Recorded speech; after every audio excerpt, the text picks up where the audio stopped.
History के answer learn करने में दिक्कत हो रही है? Let me help you out with this. तो आज का पहला क्वेश्चन है, right a short note on dialectics या फिर व्हाट इज डायलेक्टिक्स। किसी भी इवेंट का ट्रू नेचर जानने के लिए हमें उसके टू डायरेक्ट अपोजिट यानी कि दोनों साइड के पहलू पता होने चाहिए।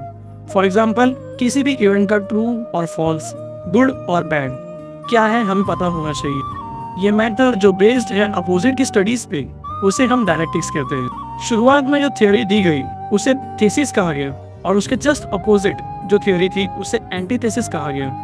फिर इन दोनों थ्योरी का बहुत ज़्यादा डिस्कशन करके एक और थ्योरी निकाली गई जिसे कहा गया सिंथेसिस। इन सारे पॉइंट्स को अब हम समराइज करके एक आंसर क्रिएट करते हैं। So हमारा फर्स्ट पॉइंट होगा, in order to understand the true nature of an event one needs to know its opposite, for example true false, good bad etcetera. Second point होगा, a theory called thesis is proposed at the beginning. और third point होगा, it is followed by another theory called antithesis which is contrary to thesis. Fourth point होगा, after a thorough logical discussion of both new thesis is proposed having a gist of both.